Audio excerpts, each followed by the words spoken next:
జై భారత్ అయోధ్య రాజశ్యామలు తోటి భారతీయులందరికీ నమస్కారాలు తెలియజేస్తూ ప్రధానంగా ఈ రోజున మనం మాట్లాడుకోవాల్సినటువంటిది రామ జన్మభూమిలో భవ్యమైన రామ మందిర నిర్మాణం పూర్తవుతున్నది. ఈ నెల 22వ తారీఖున విగ్రహ ప్రాణప్రతిష్ఠ జరుగుతున్నది. ఈ జరిగేటువంటి ప్రాణప్రతిష్ఠ ఏదైతే ఉన్నదో అది ఈనాడు మన గౌరవశ్రీ ప్రధానమంత్రి వర్యులు చేతుల మీదుగా ఆ ప్రతిష్టాపన కార్యక్రమం జరుగుతున్నది.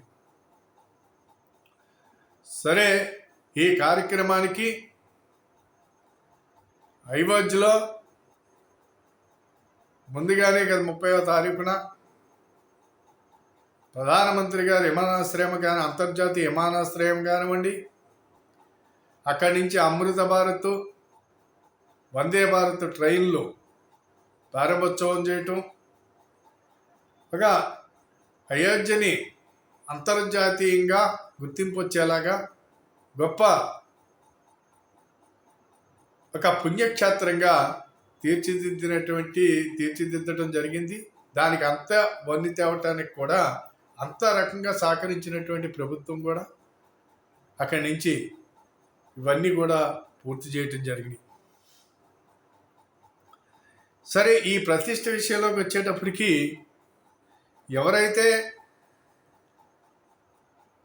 ఈ ప్రతిష్ఠ ఈ కార్యక్రమం అంతా కూడా అయోధ్య ట్రస్ట్, విశ్వ హిందూ పరిషత్, అయోధ్య రామ జన్మభూమి ట్రస్టీ ఏదైతే ఉందో వారి యొక్క చేతుల మీద జరగటం మాత్రమే జరిగింది. వాళ్ళ ఆధ్వర్యంలోనే ఇవన్నీ జరిగినాయి. అయితే భారతదేశంలో ఉన్నటువంటి 140 కోట్ల జనాభా ఎవరైతే ఉన్నారో వీళ్ళందరి నుంచి కూడా ప్రతి ఇంటి నుంచి కూడా నిధి సేకరణ జరిగింది. ఈ నిధి సేకరణ కూడా ఎంతో కాదు, రూపాయి పావలా లేకపోతే 10 రూపాయలు, ఇలాగా ఈ 140 కోట్ల జనాభా నుంచి కూడా జరిగినటువంటి ఒక నిధి సేకరణతోటి అక్కడ నిర్మాణం జరుగుతున్నది. అనేక మంది టాటాలో, బిర్లాలో అనేక మంది పారిశ్రామికవేత్తలు మేము కట్టిస్తాము, మాకు ఇవ్వండి, మేము మీకు ఎలా కావాలో చెప్పండి, అలా కట్టిస్తామనే సందర్భాలు ఎన్నో జరిగినాయి. కానీ అది అలా కుదరదు. యావత్ భారతీయుల యొక్క ఆశ 500 సంవత్సరాల పోరాటముతో సాధించుకున్నటువంటి అయోధ్య. అలాంటి అయోధ్యని ఈ జనాల యొక్క అందరి యొక్క హస్తాలతోటి, అందరి యొక్క సహకారంతో ఆ నిర్మాణం జరుగుతుంది. అద్భుతమైనటువంటి ఒక భవ్యమైన నిర్మాణం జరుగుతుంది. అలాంటి నిర్మాణం జరిగిన నాళ్ళకి ఎన్ని పోరాటాలు జరిగినాయి, అట్లన్నిటిలోకి వెళ్తే కనుక చాలా వీడియోలు చేయవలసి వస్తుంది. అదంతా కూడా అందులో కూడా నేను పూర్తిగా 84 నుంచి 92 వరకు కూడా పోరాటాల్లో పూర్తిగా పాలు పంచుకున్నవాడిని నేను. నాకు కూడా దాని యొక్క చరిత్ర అంతా తెలుసు. అటువంటి రామ మందిరానికి ప్రారంభోత్సవానికి అనేక మంది ముస్లిం సోదరులు కానీ, క్రైస్తవ సోదరులు కానీ, భారతదేశం నుంచి అనేక మంది ఎంతో ఆనందపడుతూ ఉన్నారు దాన్ని.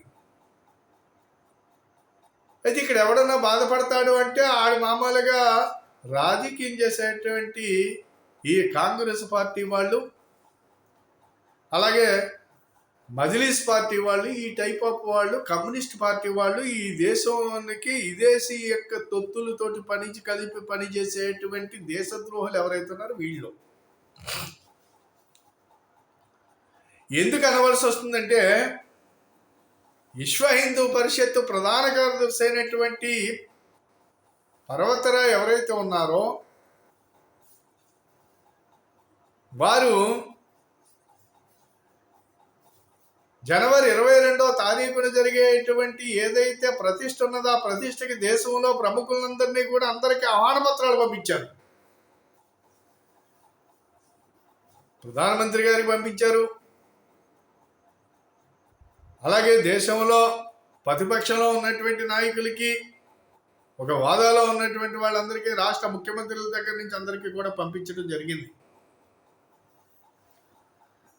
ఈ దేశాన్ని పాలించేటువంటి ప్రధానమంత్రి కాబట్టి ప్రధానమంత్రి గారికి ప్రాణప్రతిష్ఠ చేసే అవకాశం ఇచ్చారు. ఎవరిచ్చారు? ప్రధానమంత్రి గారు చేయట్లేదు ఈ కార్యక్రమం. ఎవరు చేస్తున్నారు? 80 కోట్ల మంది హిందువులకు ప్రతినిధులైనటువంటి విశ్వ హిందూ పరిషత్తు రామజన్మభూమి ట్రస్టీ ఏదైతే ఉన్నదో వాళ్ళు చేస్తున్నారు. మరి ప్రముఖులకి అందరికీ కూడా మీరు పంపిస్తూ ఉంటే ఆహ్వాన పత్రాలు వెళితే వీళ్ళు మాట్లాడిన తీరి ఈ యొక్క 5-6 రోజులుగా చూస్తున్నట్లయితే వీళ్ళ వాగే పిచ్చివాగిడి. నరేంద్ర మోదీ గారు దీన్ని రాజకీయం చేస్తున్నారు అని చెప్పి ఆయన రాజకీయం చేయటం ఏంటి?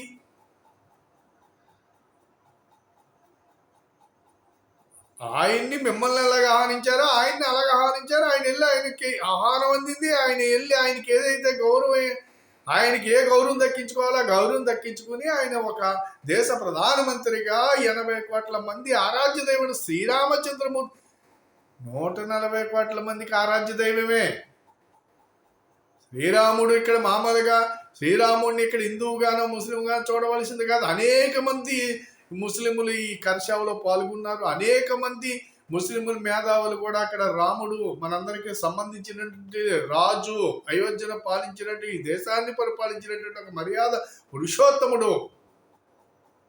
అంతే కాబట్టి ఇది అందరికీ అవసరమైంది అని చెప్పేసి అనేక మంది చెప్పడం జరిగింది. ఇకపోతే ఈ మందిరానికి ఆటంకాలు తీసుకొచ్చినా, గత 70 సంవత్సరాలు స్వతంత్రం వచ్చిన కాడి నుంచి ఆటంకాలు తీసుకొచ్చినా, దాన్ని అనేక రకాల కలహాలకు దారి తీసిన కారణం కాంగ్రెస్ కమ్యూనిస్ట్ వాళ్ళు. కానీ ఇది రోజు సరే ఈ వేళ పూర్తయింది కదా, గౌరవంగా నీకు ఆహ్వానం అందింది కదా, నువ్వు రావటం మానేసి ప్రధానమంత్రి గారు రాజకీయం చేస్తున్నారంటాడు ఒకడు.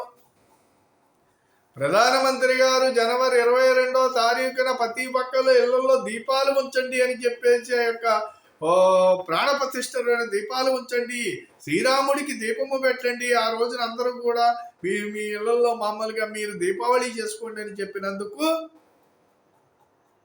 కాంగ్రెస్ నాయకులు ఎవరైతే ఉన్నారో సోనియా గాంధీ, రాహుల్ గాంధీ, మల్లికార్జున ఖర్గే వీళ్ళందరూ పారంపోకులందరూ ఏంటంటే దీపావళి చేసుకోవటం అంట. జనవరి 22వ తారీఖు దీపావళి యాలనగా మాట్లాడుతున్నారు. యావత్ హిందువులు గమనించుకోవాలి దయచేసి. వీళ్ళ వేలన చేస్తున్నారు మన కార్యక్రమాన్ని. ఇకపోతే ఇటు రాలేక అయోధ్యలో రామ మందిర యొక్క ప్రతిష్టాప కార్యక్రమానికి వచ్చి వాళ్ళు అక్కడికి వచ్చి వాళ్ళ గౌరవాన్ని అందుకుని రాముడు ఆశీస్సులు తీసుకునే అర్హత వాళ్ళకి లేదు కాబట్టి మనం వెళ్ళకూడదు. కమ్యూనిస్ట్ వాళ్ళు అన్నారు మేము రాము, అది మతం. అలాగే మమతా బెనర్జీ అందే అది మేము రాము అని. మీరెవ్వరు రావద్దు, రాముడు ఎవరిని తెచ్చుకోవాలో రాముడికి తెలుసు. మిమ్మల్ని అందరినీ వచ్చేస్తే అక్కడ రాముడు మిమ్మల్ని దీవించాడు. ఎందుచేతంటే అర్హత మీకు లేదు. మీలాంటి చెత్త జనాన్ని అందరినీ, మీలాంటి చాండాలులందరినీ కూడా అక్కడికి మామూలుగా రాముడు స్థానంలో అడిగి పెట్టే అపవిత్రమవుతుంది అనేది రాముడికి తెలుసు. అంత కాబట్టి రాజకీయం చేయట్లేదు ఇక్కడ, మీరు రాజకీయం చేస్తున్నారు. మరి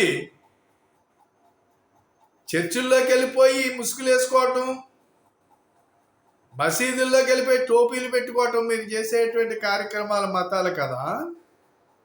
వాళ్ళు పిలిస్తే చాలు సంకల గుద్దుకుంటా వెళ్ళిపోతారు. ఇఫ్తార్ విందులు ఇస్తే వెళ్ళిపోయి సొల్లు కాచుకుంటా తినేస్తారు. అక్కడికి వెళ్ళిపోయి టోపీలు పెట్టుకుంటారు. అది మతం కాదా? ఇది మతమా? ఈ దేశ సనాతన ధర్మం ఏదైతే ఉన్నదో ఆ ధర్మానికి ప్రతీకమైనటువంటి శ్రీరామచంద్రుడు ఎవడైతే ఉన్నాడో ఆ శ్రీరామచంద్రుడి యొక్క కార్యక్రమం, ప్రతిష్టాపన కార్యక్రమం జరుగుతూ ఉంటే ఆయన పుట్టినటువంటి ప్రదేశంలో, పుట్టినటువంటి స్థానంలో మీకు మతమా? ఇది హిందువులందరూ ఆలోచించుకోండి ఒకసారి. మరి ఆంధ్ర రాష్ట్రంలో హిందువులందరూ ఆలోచించండి ఒకసారి.